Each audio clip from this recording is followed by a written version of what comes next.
चाहे कुंवारे मर जाना, लेकिन इन 5 लक्षणों वाली स्त्रियों से कभी भूल करके भी विवाह मत करना, वरना पूरा जीवन रोना पड़ेगा। दोस्तों, स्वागत है आप सभी का हमारे YouTube चैनल आनंदमय जीवन पर। दोस्तों, आज की कहानी बड़ी ही महत्वपूर्ण होने वाली है।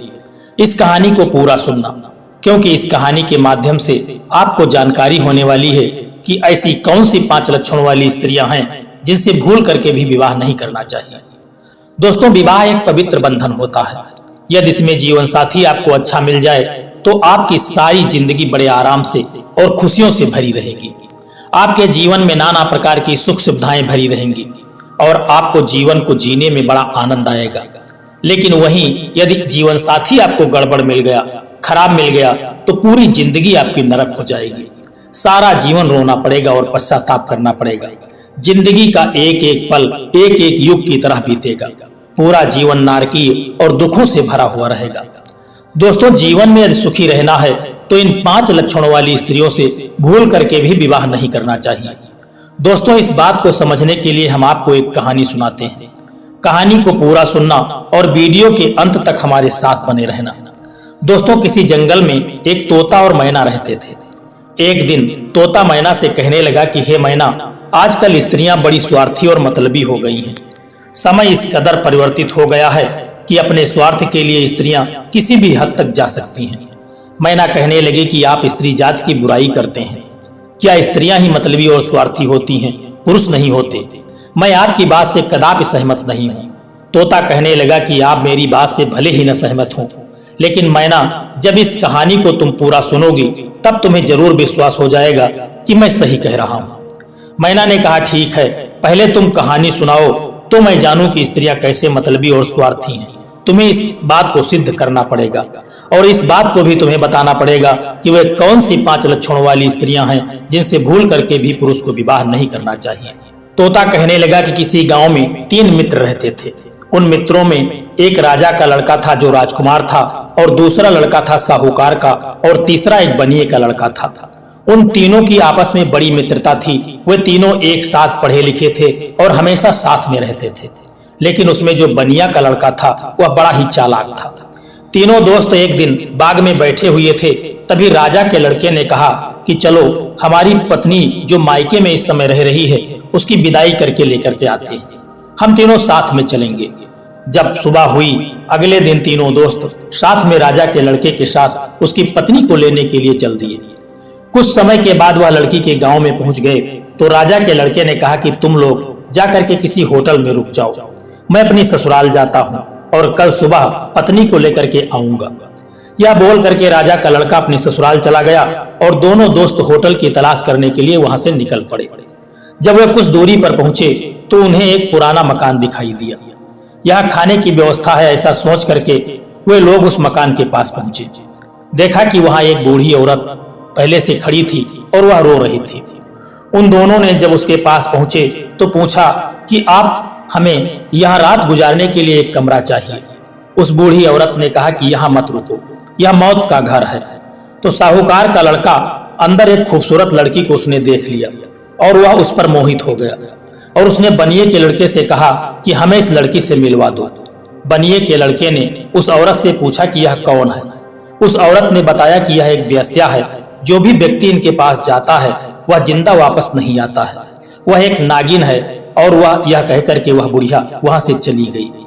किसी तरह से उपाय करके बनिए का लड़का कुछ उपाय लगा करके साहूकार के लड़के को उस वेश्या के पास जाने का रास्ता बनाया और साहूकार का लड़का उस वेश्या को लेकर के एक कमरे में चला गया। बनिए का लड़का जब बाहर आया तो उस बूढ़ी औरत से पूछने लगा कि क्या वह एक नागिन है। वह बूढ़ी औरत कहने लगी कि अब तुम्हारा दोस्त तो जीवित नहीं बचेगा। इस बात को सुनते ही बनिए का लड़का घबरा गया और अपनी तलवार को लेकर के वह उसी कमरे में जाकर के बैठ गया जहां पर वे दोनों लोग सो रहे थे और वह नागिन का इंतजार करने लगा। जैसे ही आधी रात हुई तो उसने देखा कि एक नागिन उसके दोस्त की तरफ आ रही थी। तो उसने बहुत चालाकी से उस नागिन को मार गिराया और पलंग के नीचे उसको ढक दिया और बाहर चला आया। नागिन के मरते ही वह वेश्या भी मर गई। बनिए का लड़का जैसे ही बाहर आया तो उसने देखा कि एक सुंदर औरत जंगल की तरफ जा रही है। उस औरत का पीछा करते करते वह उसके पीछे पीछे जंगल में पहुंच गया तो उसने देखा कि एक साधु के पास जाकर के वह औरत उससे कहने लगी कि अब तक तो तुम्हारे पास मैं आती रही, लेकिन अब मैं तुम्हारे पास नहीं आ पाऊंगी क्योंकि मेरे पति मुझे लेने के लिए आ गए हैं। तो वह साधु कहने लगा कि तुम इतने दिन से मेरे पास आती रही हो, आज मुझे छोड़ करके क्यों जा रही हो। साधु उस लड़की से जबरदस्ती करने लगा। जबरदस्ती करने में साधु को गुस्सा आ गया और उसने लड़की की नाक काट दिया। नाक कटते ही वह लड़की जोर से चिल्लाते हुए अपने घर की तरफ भागी। यह देख करके बनिए के लड़के को गुस्सा आ गया और उसने अपनी तलवार निकाली और साधु का गला काट दिया।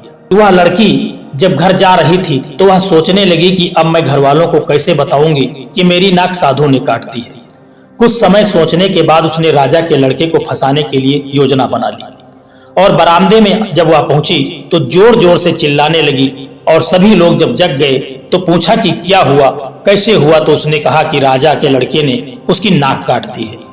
तो सभी लोग राजा के लड़के को बंदी बना लिया। इधर जो बनिया का लड़का था साधु को मार करके आ रहा था, तभी रास्ते में उसे एक मंदिर दिखाई दिया तो वह उस मंदिर में बैठ गया। कुछ समय बाद वहीं पर 4 चोर आए और मंदिर पर बैठ करके कहने लगे कि हे देवी माँ, आज अगर हम लोग खूब सोना लूटे हैं, आज हम लोग राजा की लड़की का आपके स्थान पर बलि चढ़ाएंगे। यदि हम जा रहे हैं और हमारा काम बन गया और काफी सोना हमको मिल गया तो राजा की लड़की की यहाँ बलि चढ़ा देंगे। इतना कह करके वे चोर चले गए। यह सुन करके बनिए का लड़का घबरा गया और मंदिर के अंदर जा करके वह छुप गया। तभी कुछ समय के बाद वे चारों चोर राजा की लड़की को बंधक बना करके लेकर आते हैं और उस मंदिर पर रुक जाते हैं और बोलते हैं कि आज तो देवी माँ हम पर बहुत प्रसन्न हो जाएंगी। वे लोग एक चोर को कहते हैं कि ले जाओ, इसको अंदर ले जा करके इसकी बलि चढ़ा करके आओ। एक चोर उस लड़की को लेकर के अंदर जाता है और जैसे ही वह लड़की को बलि चढ़ाने के लिए आगे बढ़ता है तभी बनिए का लड़का उसका सर धड़ से अलग कर देता है और लड़की को एक किनारे छुपा देता है। कुछ देर हो जाने के बाद जब दूसरा चोर आता है तो उसको भी बनिए का लड़का वही मार देता है। ऐसे करके बारी बारी से वह चारों लोगों को वही मार देता है। उसके बाद लड़की को उसके घर छोड़ने के लिए जाता है। रास्ते में ही लड़की को उससे प्यार हो जाता है। तभी लड़की उसको शादी करने के लिए बोलने लगती है, पर वह मना करता है। तो लड़की कहती है कि यदि तुम शादी नहीं करोगे तो मैं तुमको फंसा दूंगी। लड़की अपने घर आने के बाद चिल्लाने लगती है कि इसने मुझे बंधक बना करके मेरे साथ गलत काम करने की कोशिश की है। तभी राजा बनिए के लड़के को बंधक बना करके अपने दरबार में उपस्थित होने की बात कहते हैं। दरबार में जाने के बाद वह देखता है कि उसके दोनों दोस्त भी उसी दरबार में बंधक बना करके लाए गए थे। उसके बाद राजा सुनवाई शुरू होती है तो सबसे पहले साहूकार के लड़के से पूछा जाता है कि तुमने उस वेश्या को क्यों मारा। तो साहूकार का लड़का कुछ नहीं बोलता है। तभी बनिए का लड़का कहता है कि मुझे पता है। तो वह राजा से कहता है कि वह एक वेश्या एक नागिन थी। मैंने उस नागिन से अपने दोस्त को बचाने के लिए उस नागिन को मारा था, पर साथ में वेश्या भी मर गई। यदि आपको यकीन न हो तो आप सैनिकों को भेज करके पता कर लीजिए।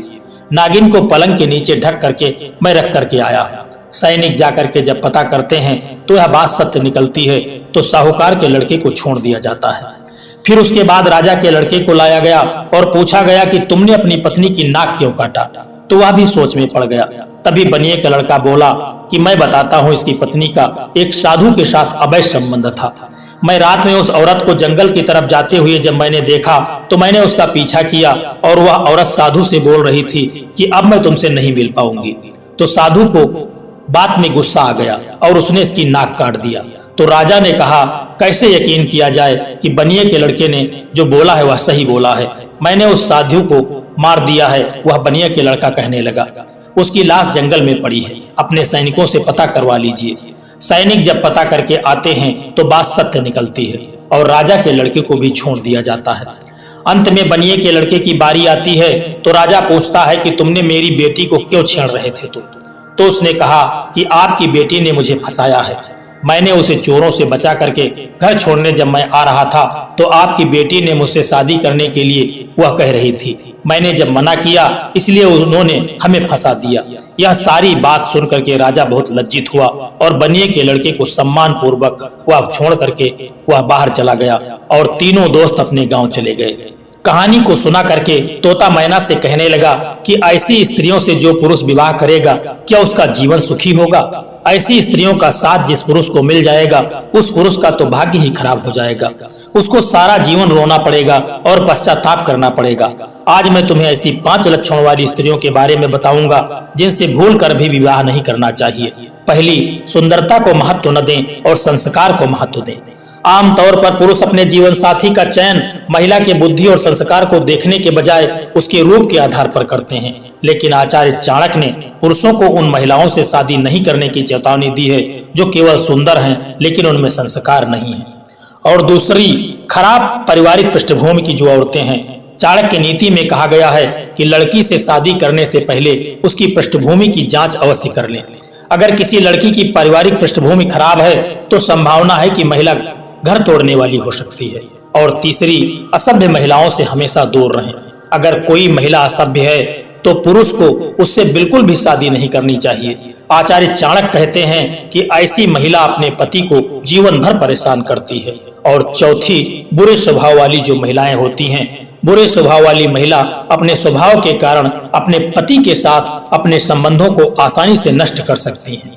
इसीलिए पुरुष को ऐसी स्त्री से विवाह नहीं करना चाहिए। और पांचवा, ऐसी स्त्रियां जो हमेशा झूठ बोलने वाली होती हैं। आचार्य चाणक्य कहते हैं कि जो महिला झूठ बोलती है वह अपने पति के खिलाफ इसका इस्तेमाल करेगी और परिवार को भी तोड़ सकती है। इसलिए पुरुषों को ऐसी महिलाओं से कदापि शादी नहीं करनी चाहिए।